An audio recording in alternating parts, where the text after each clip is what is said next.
love that's the inside joke. He plays Division I basketball, and I'm excited to be here tonight.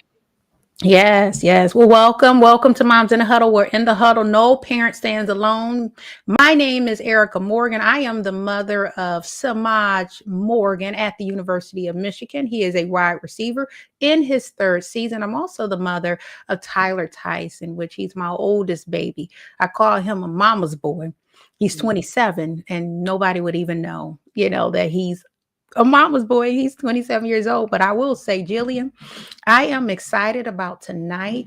We are going into the Hoosiers territory to the number one on the AP. They're the number one team in college football now on the AP polls as it relates to it now. So I'm excited to talk with the mom of Kyler Garcia, number 94, and talk with his mom, TK Faye, as it relates to their journey in football, because as you know, we are Moms in a Huddle. We're bringing everybody in the huddle today. Yes. So, believe it or not, Erica, this is episode 25, and we're talking about the heart of a I can never say that. Heart of a Hoosier. They'll be able to do it better than us, but I know Hoosier because we've played them before. Michigan has played them before. They've always been a very good, impactful team, I could say. Solid in what they do. So I'm excited about having the Hoosiers in the house, in the huddle. They're born and raised in Nashville. The family, we're going to talk about the family's journal from Friday night lights to the Big Ten Saturdays. It's just really a testimony of their purpose and their perseverance. And so I'm excited about that. So we're just going to introduce, I believe her son is not quite here yet, Kai, but we're going, and I think he abbreviates his name. We were talking about that earlier, short names. But TK, we're going to bring TK to the stage. Let's welcome TK to the stage. Welcome TK to Moms in the Huddle. Yay. Thank you for having me. Hey, ladies. Hi. Hey, yes, we have been trying to coordinate this for a minute, and I'm just super excited that it works. Yes. So how are you this evening? Tell us a little bit about yourself. I know you and I used to work together at Amazon, right? Yes. But it's interesting to see that actually we have lives outside of work. So can you tell us about your family? Right. Outside of being in Amazon, there was an entire different life. So just to update and a little correction, we're born and raised Memphis. Tennessee. We moved to Nashville actually 9 years ago, and I went to school at MTSU in Nashville. My father has always lived in Nashville. I have family and friends, college there. It was growing, and I felt it was a great move for us at the time. So we relocated to Nashville when Kyler was 9 years old in the fourth grade.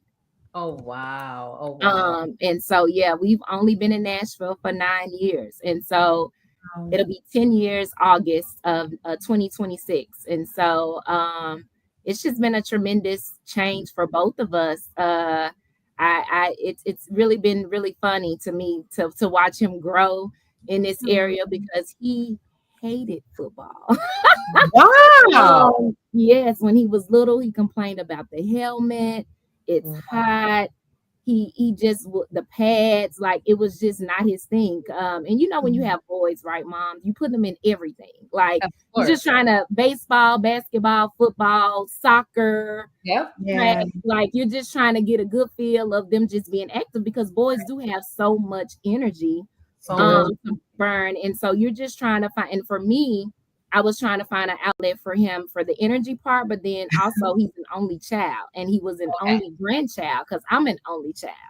So yes, and so so there's no siblings, a lot of cousins, big family, but it just wasn't any direct siblings. And so I was like, how do we meet friends? How do we get him out participating and being active? And so sports was just easy because again, it was a boy, but he was a bookworm.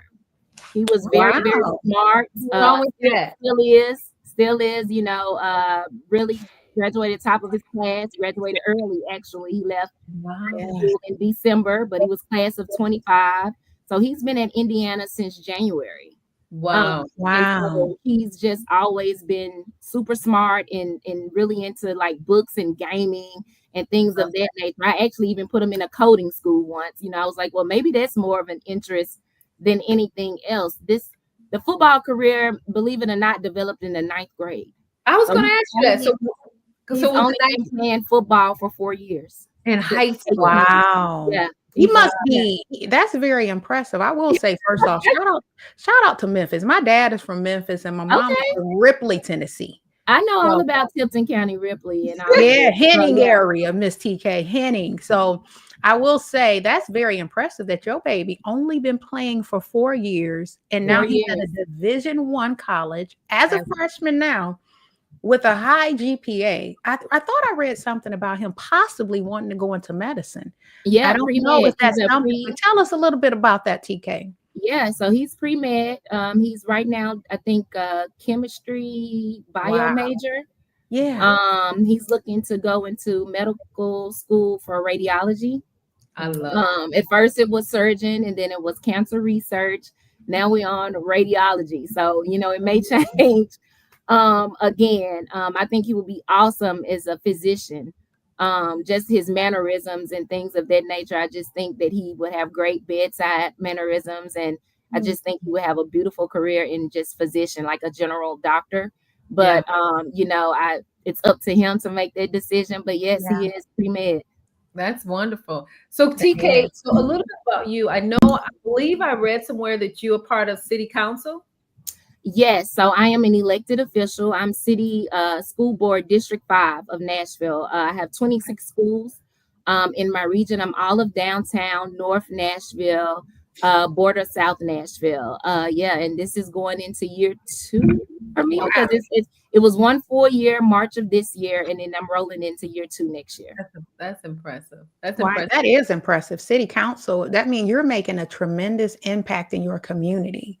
So school board representative, not city council. I'm the school board representative. Okay. But yes, and so I built.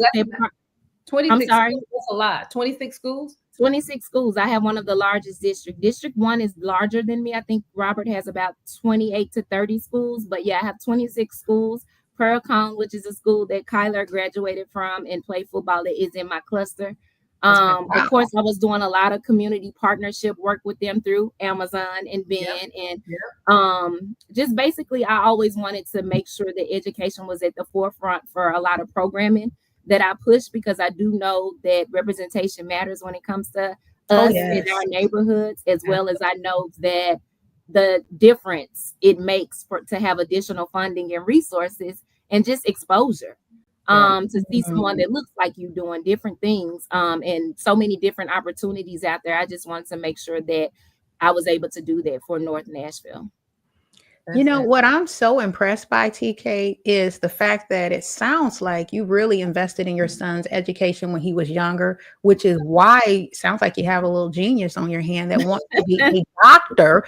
And here's the thing, the big thing behind football is go to football in the NFL. Your baby said, I'm in football, I'm getting my education, but I want to be a doctor. I want to be able to give back to my community. Now, if other doors are open, I'm sure he would probably want to go through it, right? Yes. I mean, the ultimate goal, I think, for any man that is in football, collegiate level, especially Division I, Big Ten, SEC, all of those schools. And shout out to y'all babies as well. I heard y'all say those babies and the wonderful things they're doing. But I think everyone has their goal to want to go to the next level, right? Because what all these years, practice, money invested, training, injury, everything is for it to reach that goal, right? But I always wanted him and any person to always think of a big picture, right? Like what's next? Because oftentimes that dream isn't reached, right? And I think one of the things that we have to do is always think of the next thing. Like, what is it that you really want to do if you're not able to do that? Not saying that you won't make it to the NFL, but if that's not something that's attainable, then what's next? And it's good to get them, I think, to start thinking that, because a lot of people just don't know what to. I've seen a lot of guys that, I was an athlete in college. His dad was an athlete. Like, we've seen, a lot of guys and girls too, just pretty much, you devote your entire life into these sports and everything. And then you don't have the next thing. Like after that's done, they just have no identity, or they feel like they don't. They feel Yeah. like they don't have an identity or an outlet. And it's sad, but I just wanted him to always think about what's next. I love I was just reading an article about those, actually two gentlemen. One is a neurosurgeon. I think his name is Myron Rolle. He's a former NFL player. So he played football, went on to be he actually played for the Titans a little bit, I think. Wonderful. And then there was a Laurent Devontre. He was a one that was in the Super Bowl championship, left and went to become a medical doctor. So it does happen that there's life after college, right? And there's also life after, even if you play at the highest level in NFL. So there's cases where people are doing it. So he's going in the right direction. Thank you. Thank you. Yeah. I'm impressed. I mean, and see, that's the thing. I think with Moms in a Huddle, this show was really started because, like Jillian said earlier, we were looking over contracts. We're trying to figure this landscape out. But when we hear the stories, like your story, TK, and little Kyler's story, when it comes down to what he's doing, there really is life after the huddle, life after you get out of the huddle. So as it relates to your faith, because I love talking about faith. We're God's girls. Me and Jillian always talks about we're God's girls, and we're going to have a show about it. But how did your faith guide your family through any challenges that maybe Kyler may have experienced while playing football during this time? We're both faith led too. Kyler has always put God first. I pump that. My mom pumps that. My dad pumps that. You know, we're a faith-driven family as well. And I think that he has always read the word. He's always taken time to study it on his own, because again, he is a scholar. So he's one of those people that's going to look. If you give him a quote, he's going to look it up. He's going to be able to tell you things that you didn't even know about the quote that existed. And so for Bible verses, a lot of times, my father would write different things on his birthday cards or just little small notes and things to him. And he still keeps some of that, as well as he's always, he has a Bible app, and he posts things in his story off his Bible app daily. And he's just one of those people that's always been faith driven and focused. And I have this thing where I say, faith over failure, right? Because I feel like, although sometimes you may not get that end result or goal that you have in mind, that doesn't mean it's it, right? Because as long as I tell everybody, you get up every day, you hit reset. Like every day is a new day. Like every day you wake up, you're gonna hit reset. You're gonna hit reset. Whatever goals that you didn't accomplish yesterday, guess what? You got air in your lungs, your heart is still beating. You're able to push forward and try to get there. And I think that's just the mentality that he's always had. Like, you know, today wasn't a good day, but I got tomorrow, you know, and so you push forward with that. And I think that you wouldn't have that mentality. And I don't think you would have that know-it-all or that drive if you did not have your faith. I think faith is the foundation, basically. Yeah, that's good. That's key. I mean, that's key. I mean, to your point, we try to hone that into our kids, but it's wonderful when we see them become a believer themselves, like they're not just looking for us. And so having a Bible and all the things that you planted in him, now you're seeing the results of that when he's off to college. Like, okay, I did my part. I remember we dropped off my son one time, his first year, and a couple of incident happened. My husband reminded him, he said, Jill, we have done our part. So you cannot be worrying on this drive home. So I love that. I love that. So I got a quick question for you before my dogs start barking. I'm just going to put this question in real quick. Like, so you talked about him being like academic. He's truly a student athlete, right? He wants to pursue his education. And so not just any education, he wants to become a doctor. He's playing at he's playing with Division I school. How do you balance being a supportive mom without being overwhelmed as a sports mom, you know, helping him balance all of the things? Because my son texted me the other day. He was like, Mom, I can't do all that stuff. I need to be laser focused. I don't feel like, you know, stop calling me about stuff. I said, oh, okay. So how do you So for me, I'm gonna be 100% with y'all. I'm very non-traditional. Okay. So I'm not one of those parents that's always been like, you know, like on him about things. But I also will say I didn't have to. He's a very different kid. And he's always been very different. When I tell you all, I never had to help with reports, homework, read anything to him, look over anything to him. He never asked anything. Wow. And this is K through 12th grade. not first, second, third. You know, I never had to sit at the table and go through math problems or read or Kyler, do your work. Like, he's always made straight A's and B's. He's always excelled. He's always just got it. And for the first time in his entire academic life, he has said, this is hard in college. Wow. For the first time, he has said, this is hard. This is different. And you know, and I will call him and he's studying. Like, I called him the other day and I said, what do you eat? My mom, we FaceTime each other on Sundays and we're all on it. And she calls him the nutty professor because he got his little glasses on and he's looking all serious. And she's like, what are you doing? And he flips it over to his laptop and he was like, I'm studying. He was like, you know, I'm trying to get some time in while I have it and go ahead and try to knock this out or whatever. He was like, you know, he basically like, I'll call y'all back or y'all okay, you know, y'all good.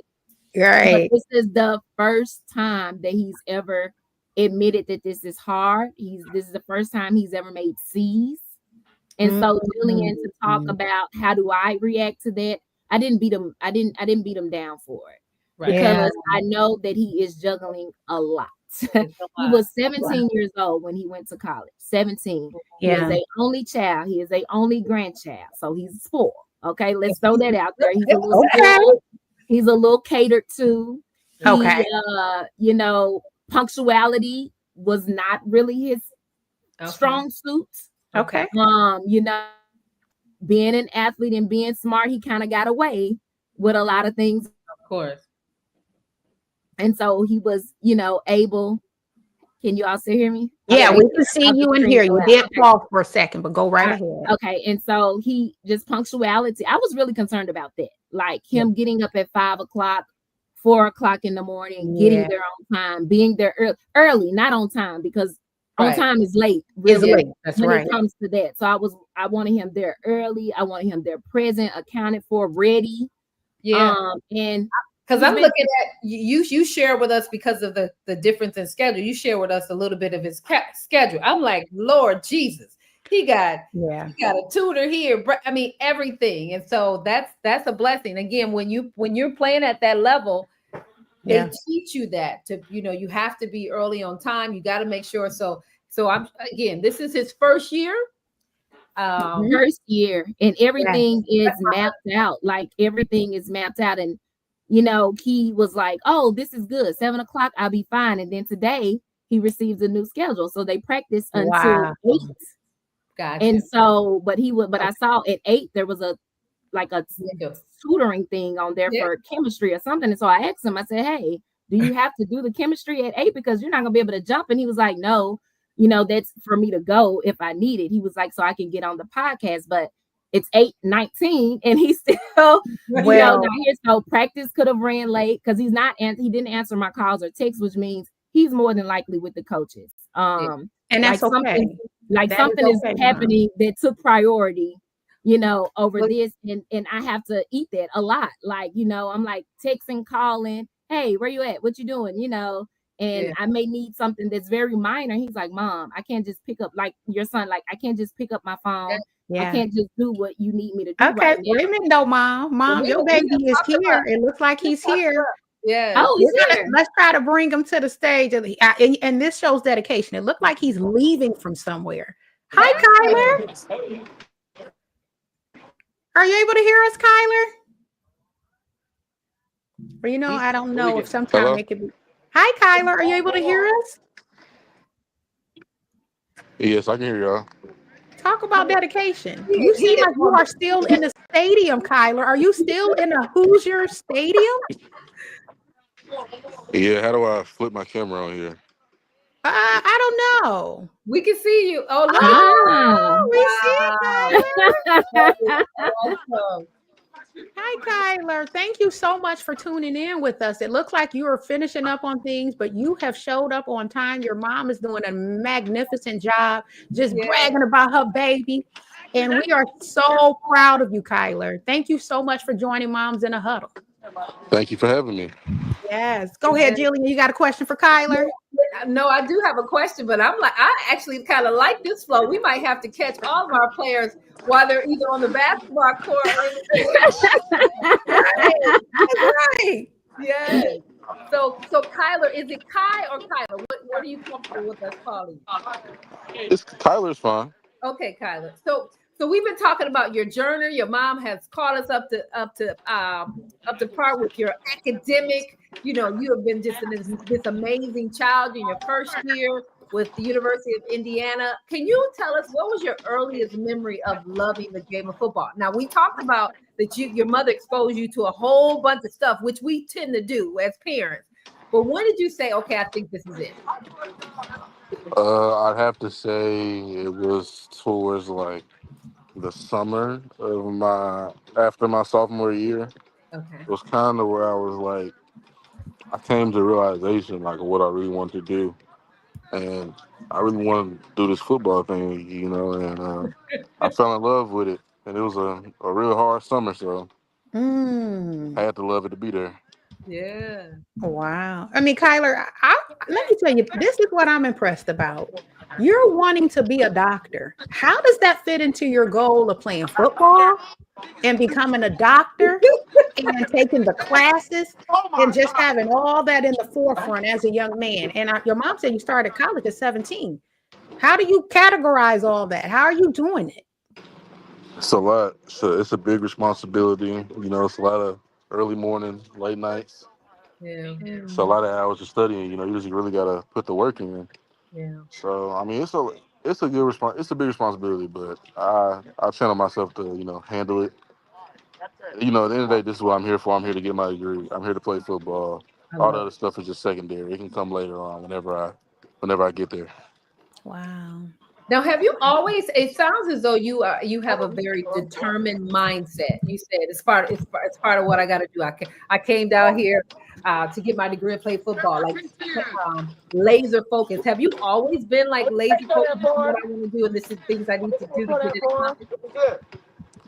I've always had a determined like I've always had a goal in mind. Like I know what the end goal that I want. You know what I mean? Like I Yeah. always have something I keep my eyes on, laser focused, tunnel vision on. Now I'm not gonna say I don't get sidetracked because I definitely do, but for the most part, for the most part, I know what I want to do. It might be some adaptations to getting there through the journey, but I know what I want to be at the end of the journey. Yeah. Wow. Well, Kyler, I will say that not Michigan, University of Indiana, the Hoosiers are #1 in college football now. How does it feel to be Yeah. a part of a team that have the possibility of going to the Big Ten championship, the national championship, maybe even the Rose Bowl, Come depending on on how far now. y'all get? How do you feel about just being a part of that connection of a team that's like, what, you guys are 6-0 or 5-0 now? 6-0. 6-0. Let me get it right. How do you feel about it, Kyler, and that happening for you? It's just truly a blessing come true to see the things that I believe that this program could, do really unfold in front of my eyes. I committed last summer, Okay. and there was a lot of schools trying to get me throughout the whole process of me after I already committed, and I just was stuck on Indiana. Like my whole process, I looked for a school that stood out to me that really screamed, "You have to be here." All the Wow. other programs seemed like, okay, this. I can go here, but is it really for me? Mm. My coach really expressed to me, his love for the game, his passion behind the football. And I see how great the staff gets along with each other. And I see how hard he pushes his players, and he pushes me really hard. So it just screams everything connected the dots to be here. I just got to really thank God for the opportunity to be a part of something so great. That's awesome. Yeah, that's awesome. And TK, what was that recruiting process like for you? Like one of the things that you said earlier, you said so it was ultimately, I can't remember what we're talking about. You said it's ultimately his decision. I think we were talking about like what type of medical program he's going to go into. You said it's ultimately his decision. But what was that like for you, moms? Part of moms in the huddles, because we're in the huddle with our kids. Yes. When you're 17 years old, that's a major decision to make. What was the recruiting process for you? I really just wanted him to have fun. Okay. I wanted him to enjoy himself. And I wanted him to make the best decision for him. Okay. Yes. Me and his father, we went on a million trips. Okay. Every weekend at the beginning of January. Actually, it started before that. It was kind of like in the fall a little bit going into 24. But at the very beginning of 24, we hit the ground running. Every weekend we were at a college, at a camp, at something. That summer before we were at camps, at colleges, at training, at something. And then recruitment just amped up. I think he ended with about 28 offers, 28 or 29 offers. That's impressive. He had Wisconsin. He had Georgia, University of Memphis, Louisville, Purdue, Indiana. And the week before he committed to Indiana, we were asked to come to Michigan. Wow. You know, but he loved Indiana, and he stood up in the middle. We were visiting. I'll never forget, me and his dad and his positions coach are in a room. You know, they have one-on-one breakouts with us, and he's showing Kyler film and talking about where he sees him in the direction of where he wants him to grow. And in the middle, at the end of that, I kept looking over there at him because he was really quiet and really studying, per usual, being studious. And then the film ends and the coach turned the light on and he's standing up. Kyler's standing up.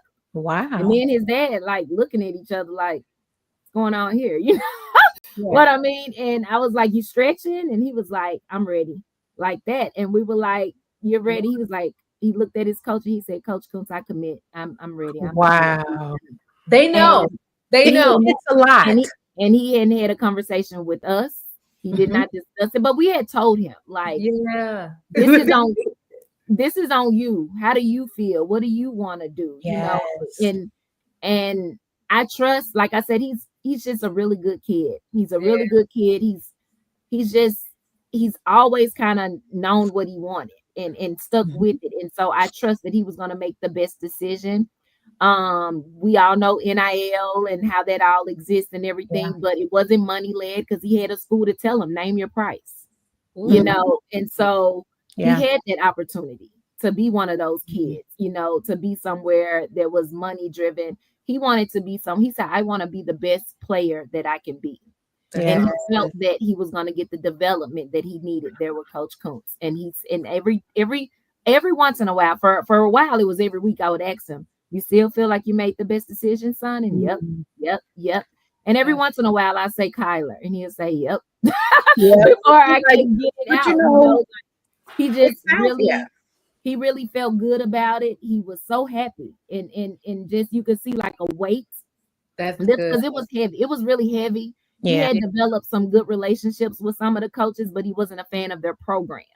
Okay. And I was like, you playing for that coach, but you're at that school. That is that is their program. And so you have to go somewhere. I told him it has to feel like home.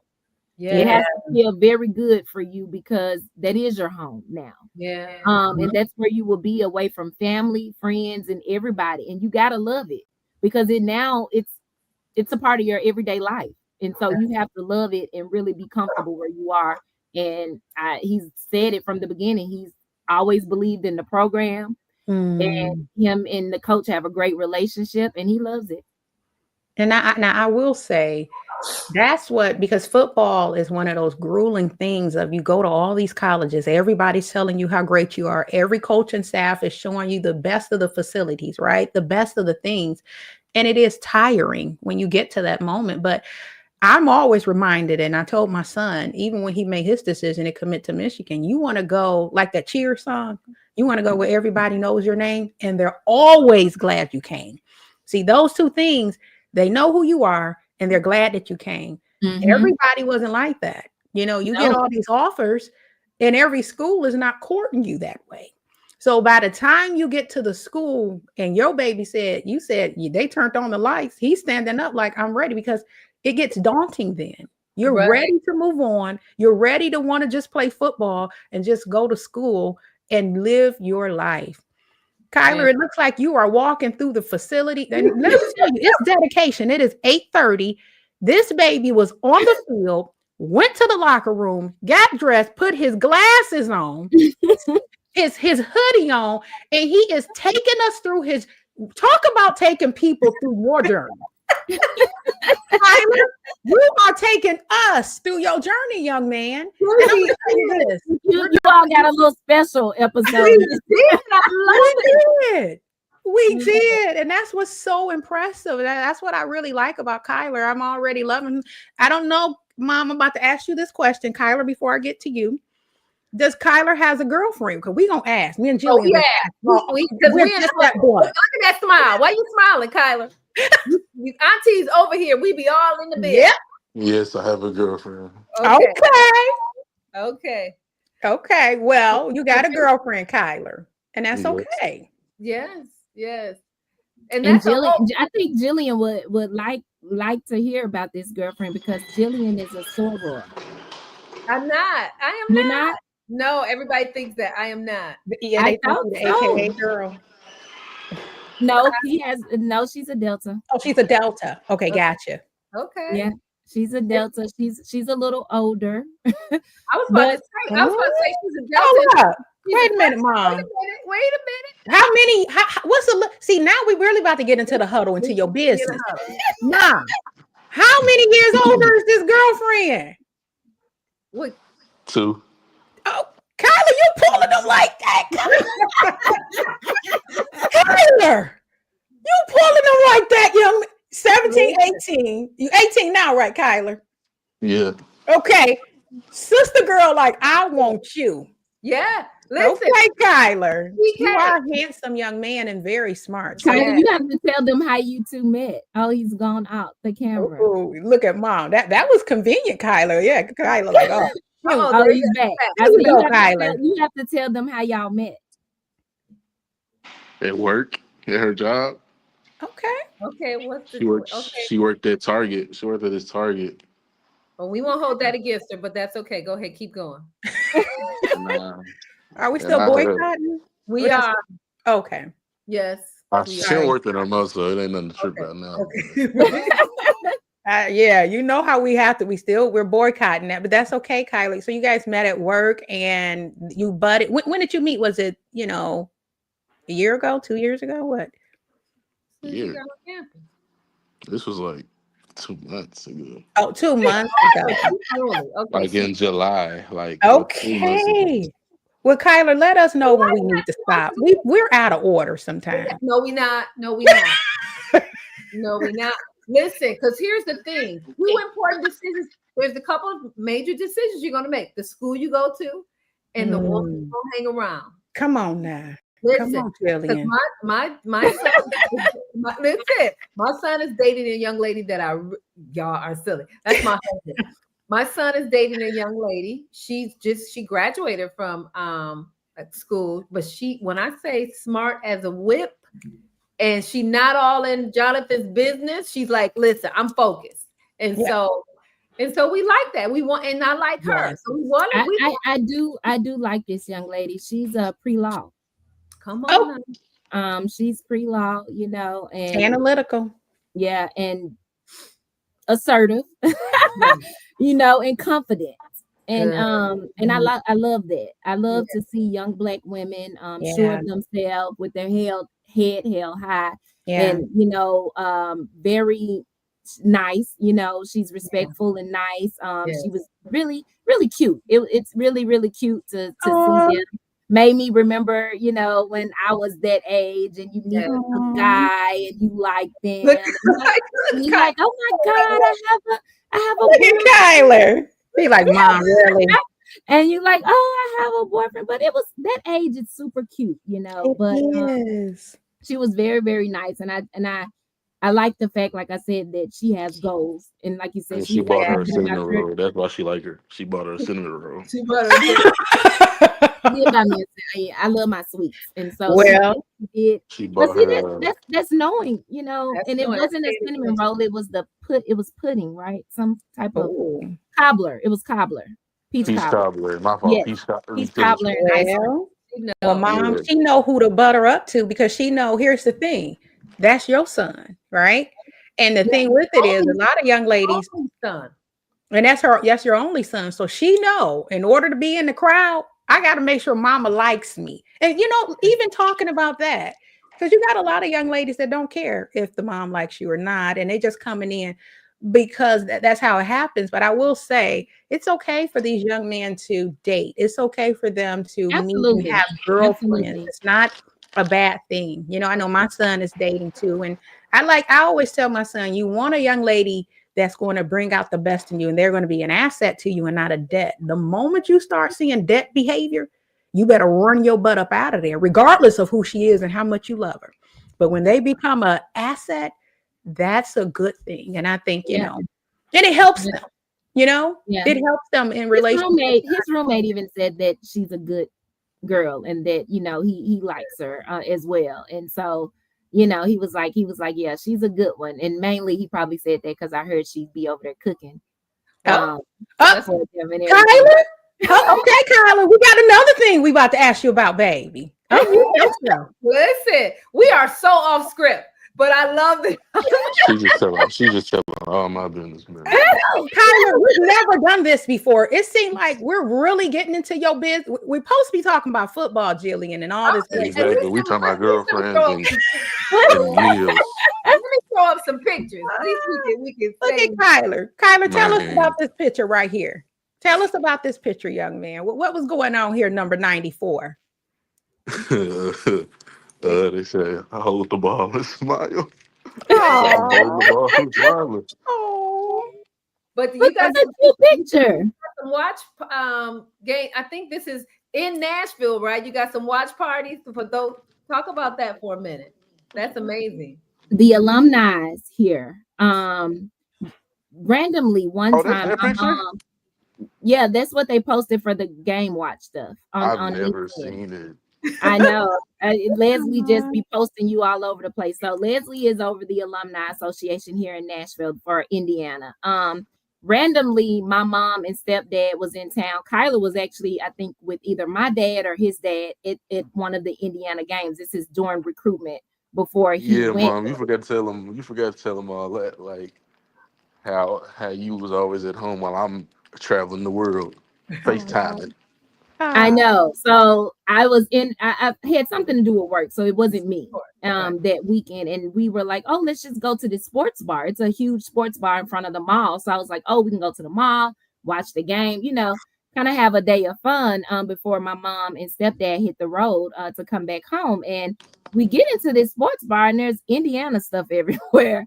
And we're like, what's going on here? And I have on my Indiana hat and my mom has on a sun visor Indiana. So they just automatically assume we're part of the party. So they, Leslie comes over and start handing us little shakers and gift bags and writing our names and email and everything down. And she's like, welcome. Are you alumni? And I was like, no. I was like, we're here just to watch the game. We had no idea this was going on. I was like, but my son is a commit to Indiana, and that just started it. Like once I said that, they was like, oh my God, here, and he lives here in Nashville. And I'm like, yeah. And they was like, oh, next time that he's not there, can you bring him to meet us? And we would love to support him. And so I bring Kyler.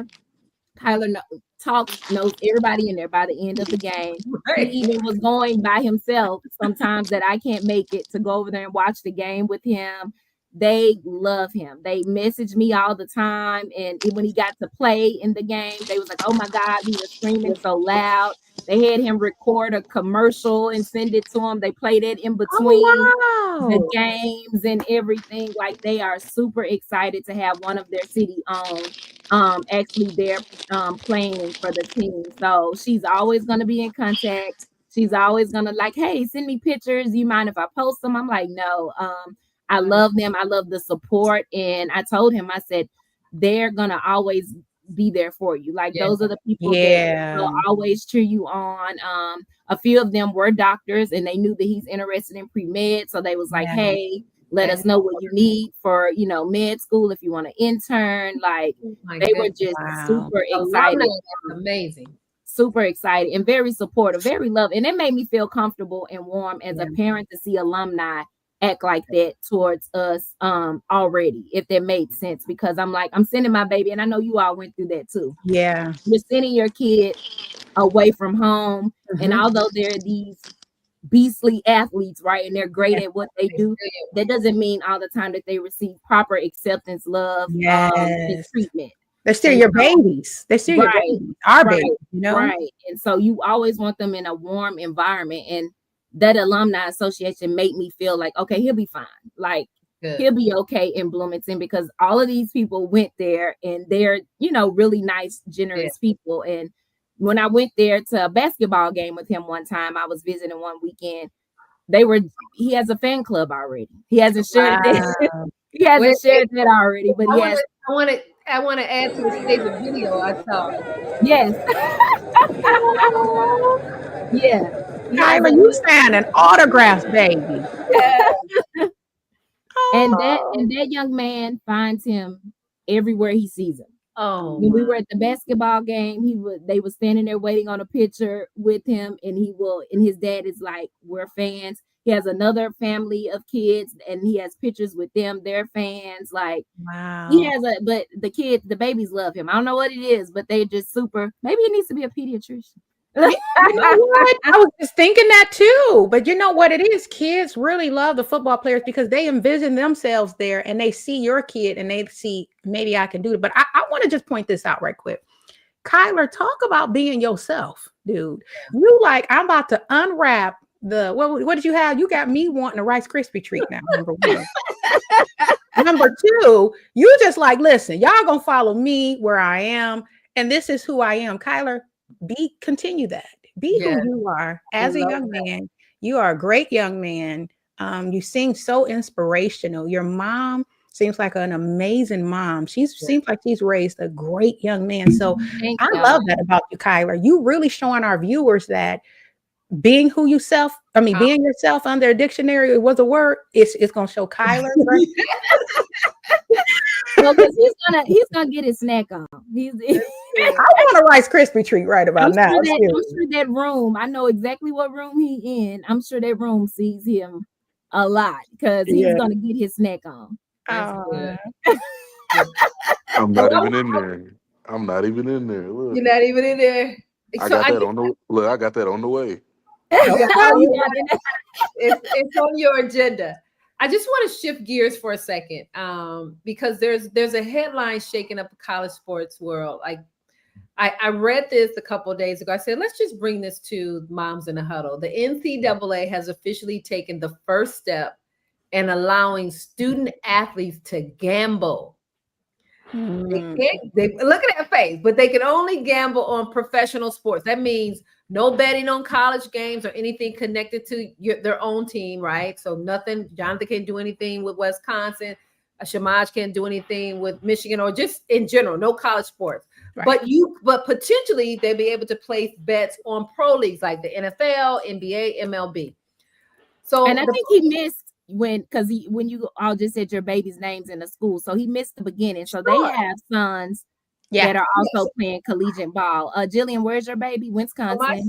My son plays basketball. He's in his third year, University of Wisconsin. He's a guard there. He's been there all 3 years. And Erica? My son plays at the University of Michigan. He's in his third year. He's a national champion, Samaj Morgan. He's a Rose Bowl champion as well. And he is a Big Ten champion in football. He was his first year while being there, and he was rookie of the year. Okay. And like you, 4.0 student, doing really well, trying to make his way. I know Michigan looking a little glam this year, but check this out. What position is he? That's okay. He's a wide receiver. Okay. So he's trying to get his bearings. But what I will say is we don't play Indiana this year in a conference game, but I don't know if we'll meet them in the Big Ten, because like I say, Indiana, y'all been messing. Let me tell you, y'all been messing people up. Yeah. Okay? Y'all have been playing some football. See, I'm a mom's mom. It's not just because my son goes to Michigan, TK. I'm going to be a fan of Kyler, to where if I'm in the stands and I'm cheering Samaj on, and I know Kyler now, and I see Kyler, I'm going to be like, Kyler, you know, she might even get a Hoosier jersey. She might even do. No, let me tell you, I am a mom's mom because I'm a teen Me mom too. So Me too. I call them all my babies. All the boys spend weekends on my couches, in my car, driving, picking up. They over there. I miss them. I really miss them. And I tell them that every time I see y'all, because I had little funky gym shoes all in my living room, all in my bathroom. And my house was the hangout. I did Friendsgiving for them every year. I'd have 40 kids in and out of my house. What's so crazy is it was just so unintentional though. Like it never was. It just happened out of nowhere. Organic. It went freshman year, sophomore year. Then all of a sudden, everybody look. I got a car. It was over with. Yeah, everybody's at Miss TK house. Miss TK. I heard that 24/7. Kyler, can we go to your house? I Can we go to your house after practice? He got Kyler, to the point he started telling them no, and he was like, I don't want a company. I was like, Kyle, you can't be like that. They coming there to eat all my snacks. They coming in eating everything. The whole fridge gone by the time they leave. What you got to eat, bro? Kyler, like, hold up. Wow. That's where you draw the line, Kyler. That's the line that's drawn. You can come say hi to mama. You can come over, maybe eat some food, but the snacks is that's it. Nah, I really draw the line like when they start bouncing off the walls and they start playing too much. But I do kind of draw the line when you get in my fridge though. I only like that now, and I live by myself.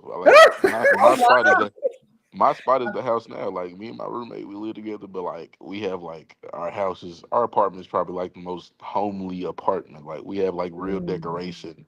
We got a 75-inch TV in there. Like everybody come in there try to watch the games with us and all that. But like at the end of the day, I bought a big thing of Welch's gummies. They in my room though. Oh.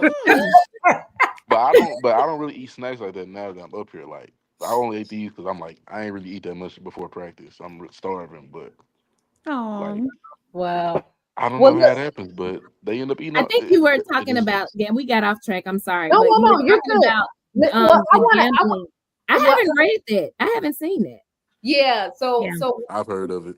Yeah, it's I'm sure you have. Gonna be my question. So they shifted it because it's interesting to me that now here's my philosophy. I always talk about follow the money, right? So it's interesting to me that now you have college students making NIL money, and now you're gonna allow them to gamble. Talk about it, because you're putting it right back where it came from. You're putting it right back. It's a funnel. It's a funnel. It's why states have lottery, right?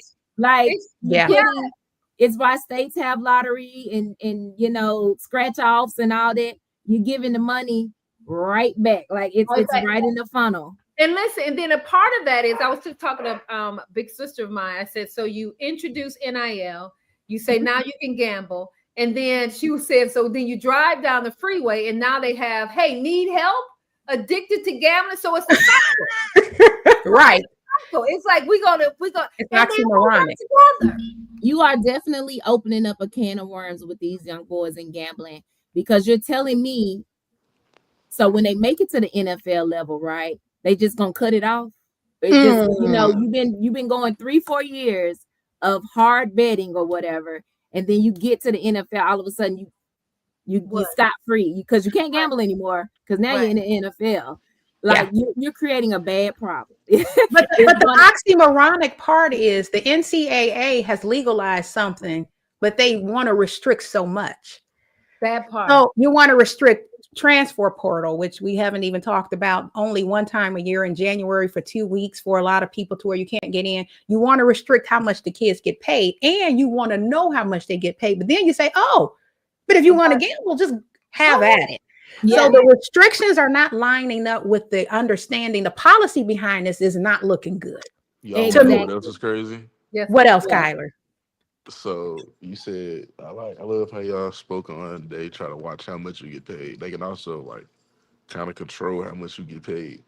Yes. Like Yeah. so our whole process now is we had a meeting about this. Our whole process now is like if you have an NIL deal that's over like $1,000 or something like that, you have to put it through this app. Yep. And Mhm. it goes through your social media. The app goes through your social media, sees what type of football player you are, goes through you basically. It says if you're worth that NIL deal or The not. market value. So they Yeah. have the availability. Like let's say I like let's for instance, you said how I knew Leslie and them at the Nashville, right? What if one of them Right. wanted to pay me a lot of money to come out there and throw an event for them? They can Yeah. say that I'm not allowed to do that because I'm not that big of a figure yet. So they Right. can decline my deal. Oh yeah. Wow. Which they should not be able to do that because who's to set your fair market value as a football player, right? Exactly. Anybody that want to pay, let's say they want to pay you $2 million, Kyler, to just come and say, hey, I'm Kyler and I'm here. If they valued at that price that you're worth it, you should be able to get paid. Meaning, how then do you say I can gamble with my money that I'm making, but you tell me I'm not worth it? Which This is is crazy. So when did that rule come into play, Kyler?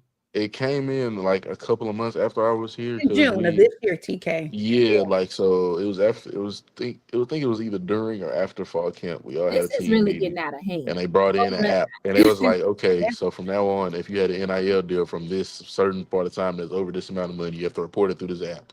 You have to report who gave it to you, Yeah. how long, like what did They you have. attain. Is it Deloitte that's doing it? Is the Yeah, I Deloitte? was about to let TK know. So Deloitte is the app that he's talking about. And my son actually had to put all of his NIL deals through there.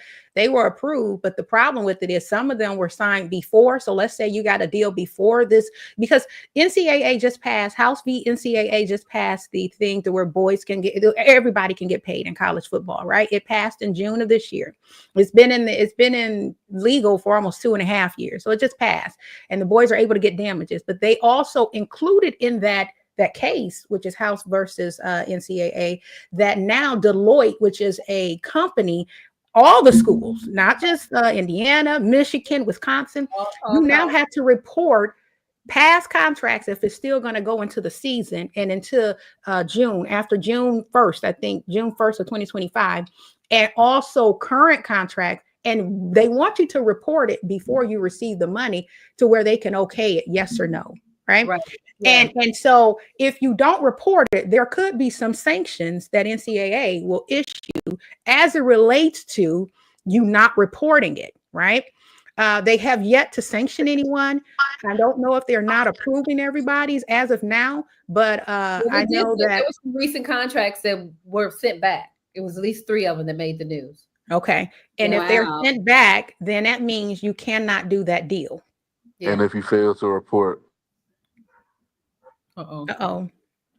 Yeah, and what Kyler probably was about to say. Go ahead, Kyler. can you hear me? Yeah. Yeah. So basically, if you fail to report any NIL deals, they can take away your eligibility. Or they Yeah. can start taking your eligibility because you're failing to report NIL deals. That's kind of why Wow. they started doing revenue sharing. So like you Right. signing a contract basically. It's like an NFL.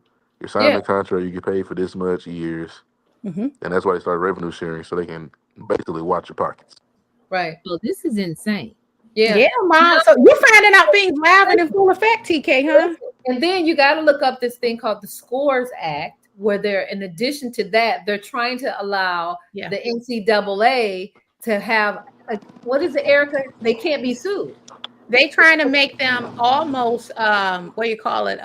Immune from lawsuits Right. so that the kids cannot go back and sue them. But not only are they trying to do that, they are trying to, just like Kyler was saying, restrict the numbers of players. They're trying to change portal rules, which they've already changed it, and they're doing it during the season when not 2 times anymore, Jillian, 1 time a year now, only Well, in January.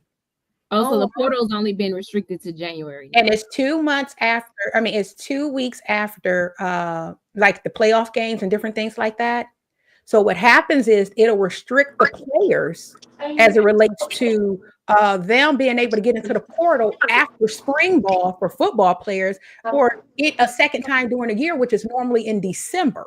right? So Wow. then what happens is it won't allow the boys to get in there and be able to go make the money, and other schools bid on them. See, NIL just opened up a whole new landscape. And if you don't notice, you got before, it's so grueling because now people feel like they own you and they're paying, the fans feel like they're paying your salary to come play for the Oh, school. for sure. So they Now, feel like I they can do, say what they want. I have noticed that. Yeah. Yeah, they can say what they want, get them out of here if they don't like them, or we'll keep them, or go get this other person. So now And we're y'all in a don't have land, a say. Y'all don't have a say. So like that money is not coming from the tickets.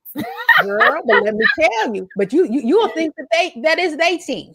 But I Yeah. will say NIL Scores Act is something me and Jillian went over. You can go back, and if anyone that's out there listening, we did a whole episode on the Scores Act detailing what it was, what the provisions are that are in there. And if you haven't done so, like, comment, and subscribe to Moms in a Huddle, especially on YouTube. We got 25 episodes. And when I say these are great episodes, they just not us rambling. We got people talking about what it means to understand the Scores Act, what it means with NIL, what it means when it comes down to the NCAA bringing all these new rules down.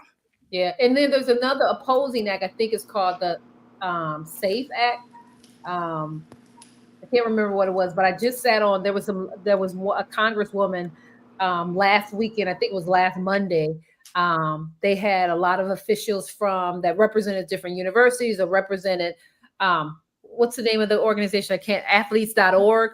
Yes. Panel as well. And so there is a counter act against the Scores Act that has some type of limitations, or it should be in the favor of the athletes. But we're trying to track as much information, and that's the reason why we started Moms in the Huddles, because we were in the process. I was actually in the process of signing a contract for my son.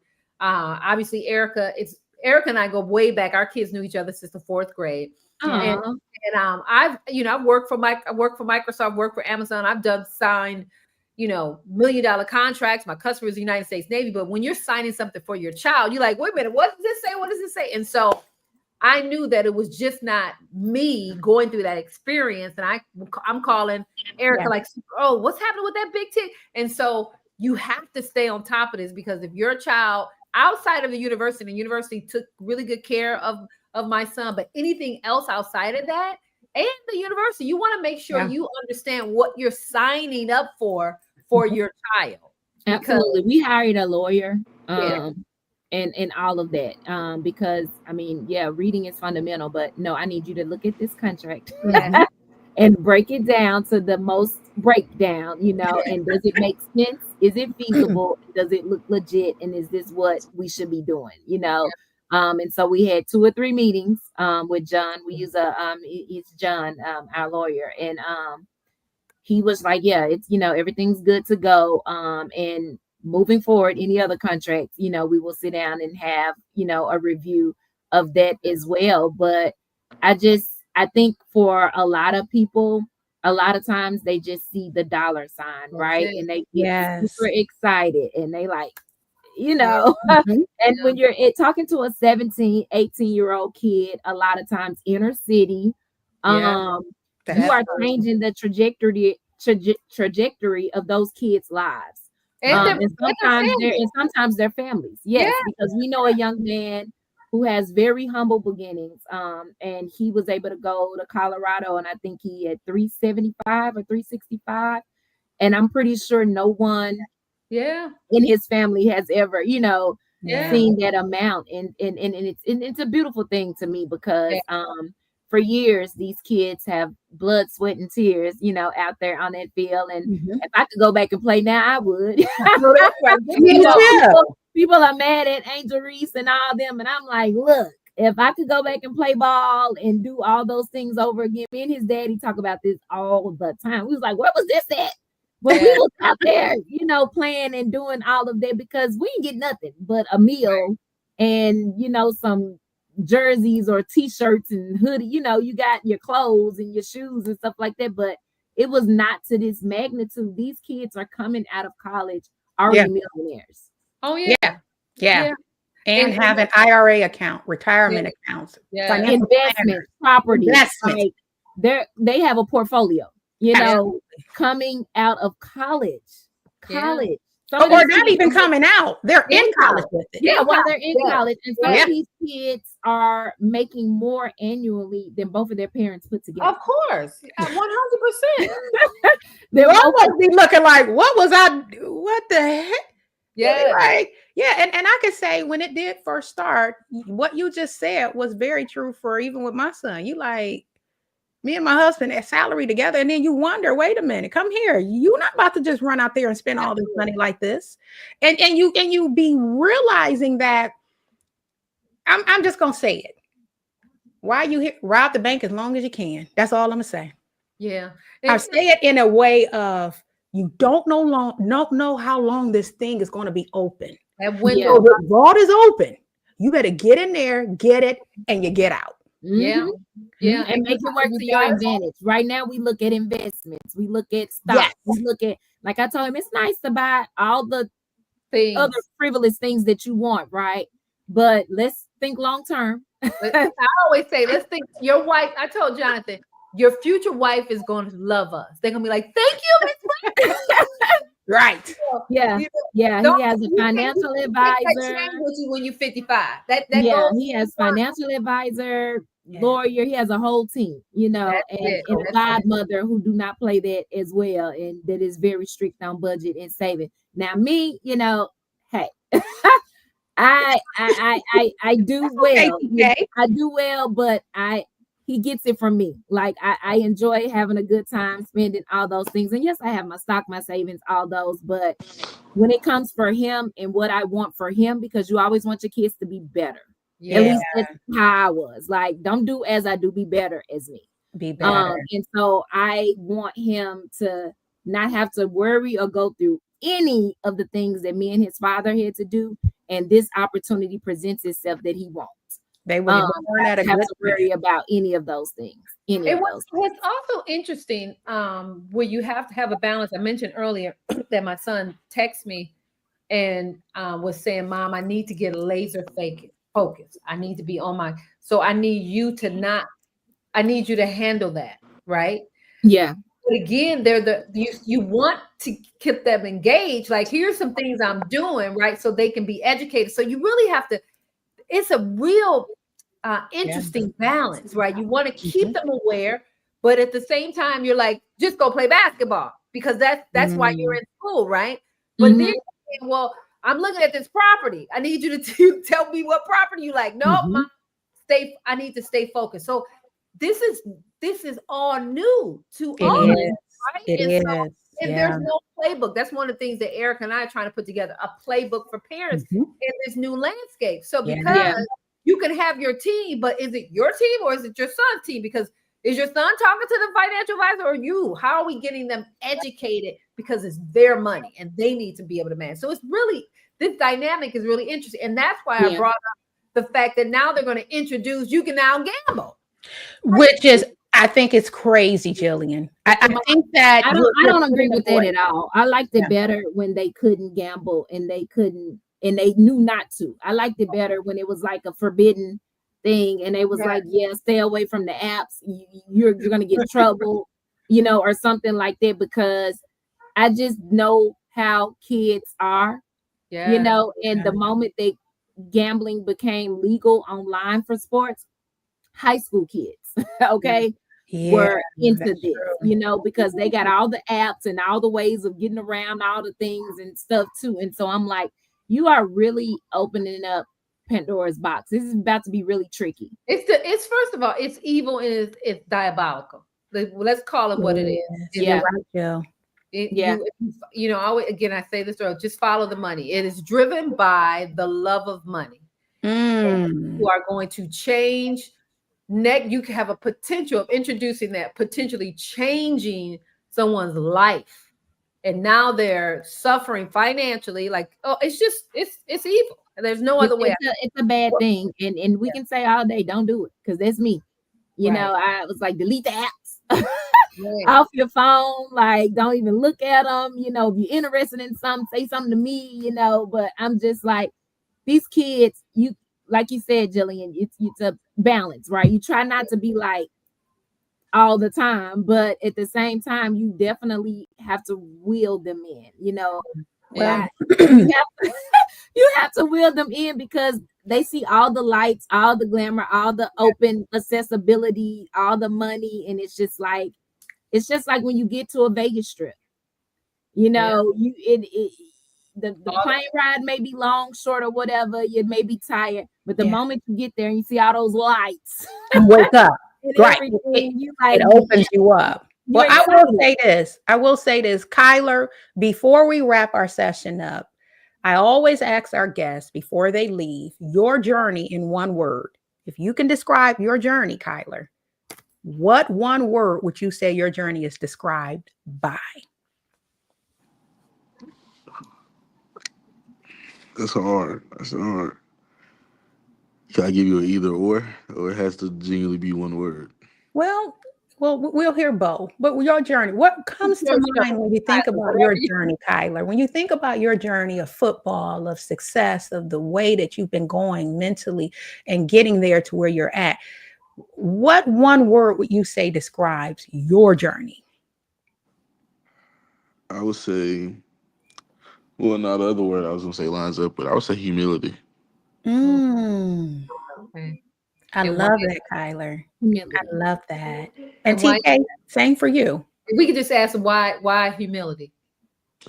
It was a lot of days I didn't want to do it. It was a lot of days I thought, where was I going to be? It was a lot of days I'm thinking, where am I going to be?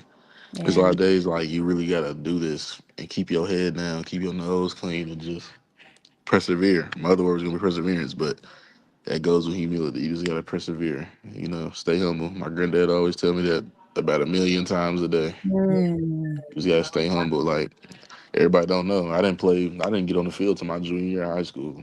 Wow. Anything can happen for anybody. You know what I mean? So humility. Gotta wait your turn. Sometimes God got something planned for you. It's just not right now. Now I will say, Kyler, there is a scripture right there. We're gonna use that clip. Yeah. But I don't know where it's found. I can't remember, but it talks about humbling yourself under the mighty hand of God, because that the rest of that verse says, in due season, he will exalt you. Yeah. So I love that you said humility, humbling yourself. That's beautiful. Yeah. That is so beautiful. Mom, same question. Your journey in one word. Purpose. And why did you pick that word?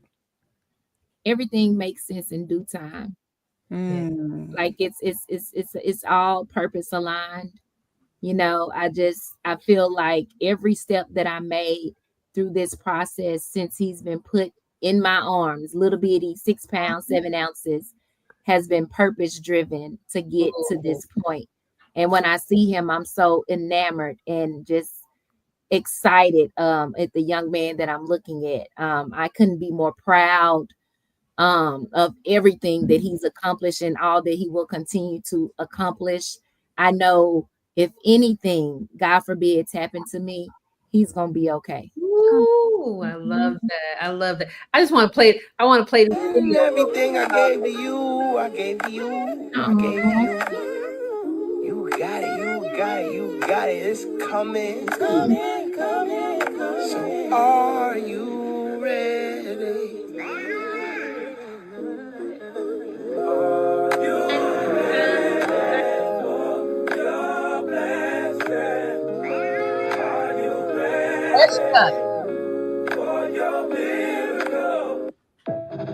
Oh, that was beautiful, Kyler. You're such a handsome guy.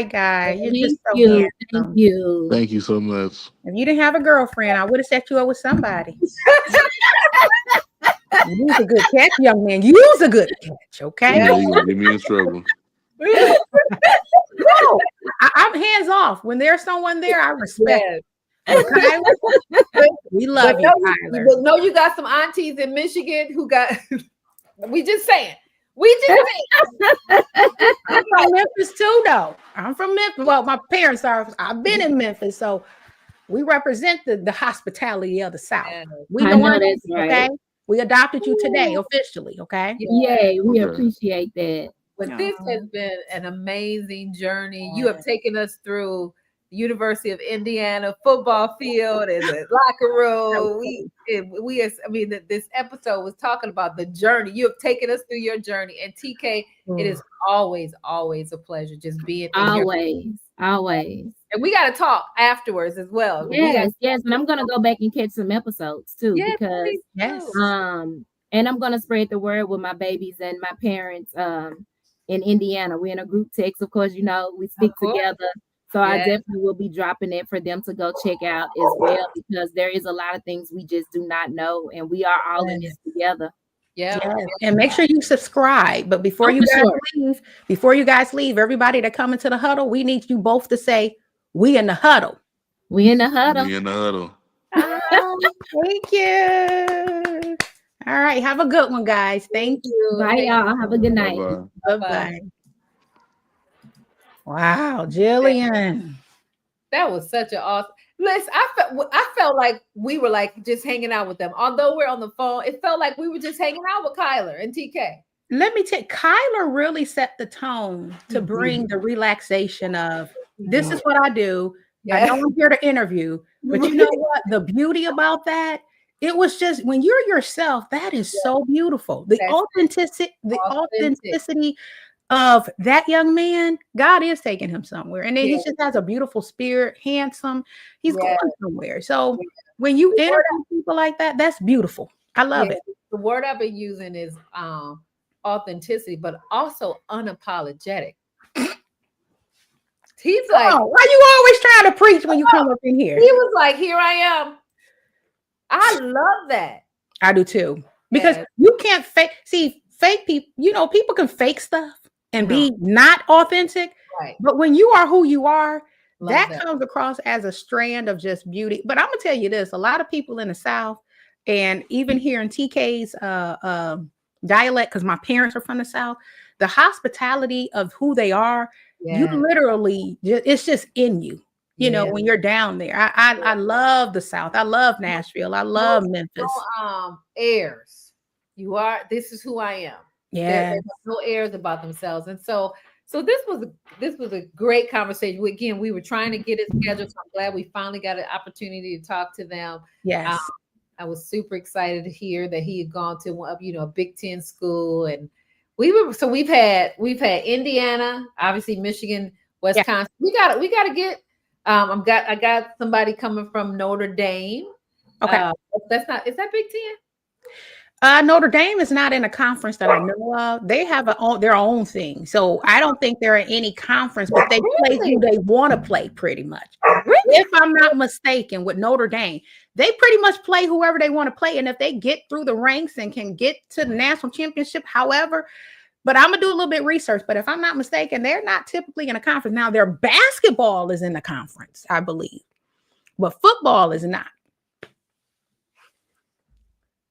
So it looks like Jillian, you're frozen there. Well, we're still on Moms in a Huddle. And what I'm going to do is I'm going to go into Moms in a Huddle legal moment. Okay. Today, we're going to talk about a situation of where we're going to talk about Kyron Lacey. I want to first give a timeline in my legal moment, because we want to talk about what the ramifications can be as it relates to this young man and what was happening. So December the 17th, let me give you a timeline. December 17th, 2024, there was a fatal multi-vehicle crash in Lafourche Parish, Louisiana. So it was a head-on collision that actually took the life of a 78-year-old man, Herman Hall. Investigators alleged at that time that there was a green Dodge Charger that could have been linked in the attempt pass, meaning he was trying to pass and he wasn't able to pass. But then when it came down to late December, Lacey declares for the draft in 2024. Shortly after the crash is announced, his entry into the draft. So then January 10th, he has an arrest warrant in which they arrest this young man. Right. And they charge him with negligent homicide, felony hit and run, and reckless operation of a vehicle. So, but here's what I want to talk to parties and everybody about today is this young man was arrested. He was booked and he posted $151,000 bail. And that was in January. Then he was still trying to get ready for the draft. But his attorney, Matt Ory, which he was contesting the state's narrative. Now, at this time, Kyron Lacey did not know at this time that he had, they had to take it in front of a grand jury, that he was actually going to be charged. But this date was coming up in April. But do you know, on April the 12th, 2025, Kyron Lacey ended his life. So now we got this young man that has passed away, not knowing new information. And see, I want to show you a part of the video as it relates to Kyron Lacey and what was going on, because I think it's so intricate. There are two sides to every story, but the reason that this legal point is going to be a little bit lengthy today, I want you to really take a look and understand what was really going through the mind of these officers to have the narrative that they had. And in the end, Kyron's attorney found out that this young man was 72 feet behind the accident and did not cause the death of this man. Take a look at this video. I want to bring this to the stage, and I just want you to be able to watch a portion of this.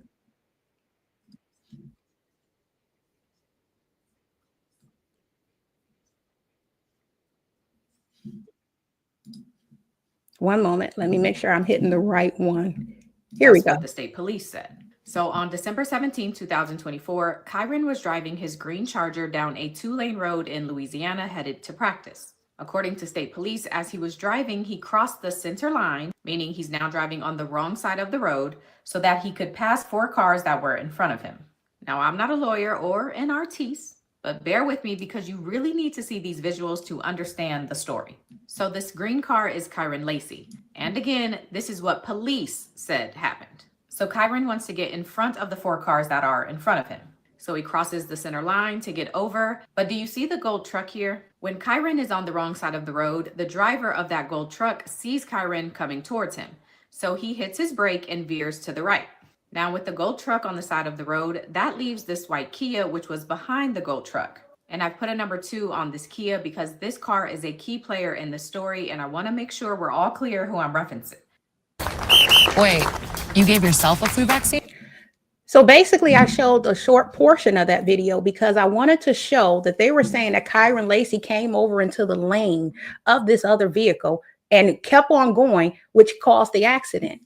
But here is the real narrative that actually his attorney found out concerning what really happened.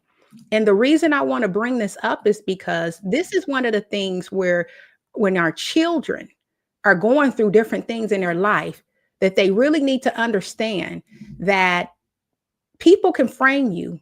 But then I just hate that this young man's life was taken the way that it was. So let me show you the excerpt of his attorney. Give me one moment. Let me bring that up because I think that this is so important. Every piece of evidence I have viewed, I've examined every piece of evidence, which includes all surveillance, all body cam footage, and most importantly, the investigative report that was generated and manufactured by the Lafourche Parish District Attorney's Office, their findings after their own investigation. That's what we're here today to present.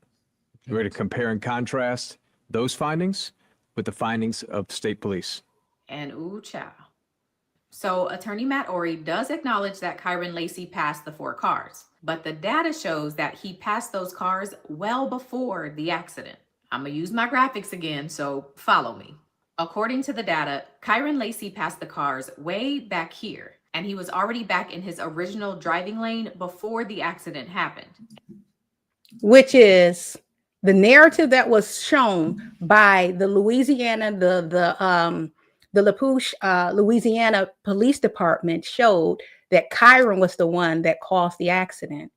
But in no way did his attorneys have now found out that this young man was 75 feet away.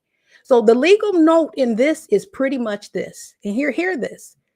When it comes to our boys and our children and our girls going off to college and they're driving, and this young man was only on his way to practice, we see that something can be manipulated in a story that is not true. So our kids are not only watching out for people that are around them for the wrong reasons, but portions of law enforcement that have their own narrative of what happened that was not true. But today, Kyron is not here. Kyron Lacey is not here to tell his story. and to tell really what happened and to find out that he's not even going to be charged. And this young man was going to go to the draft.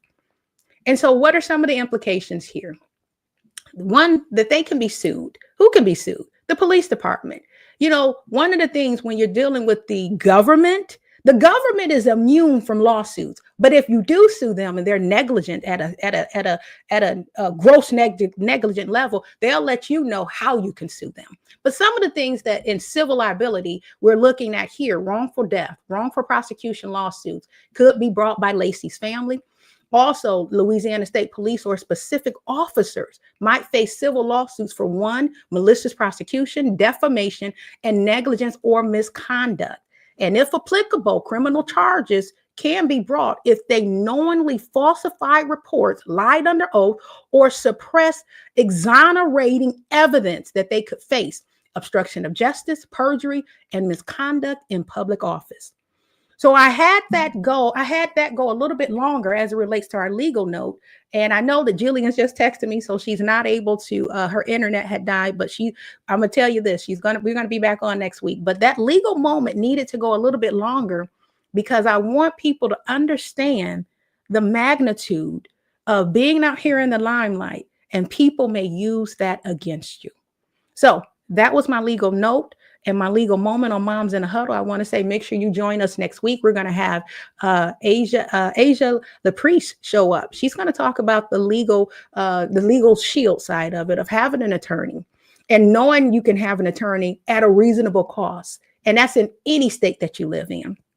So I'm going to say right now, we're going to end Moms in a Huddle. Have a great rest of your day, your night, actually. And we will see you back next week. Have a good one.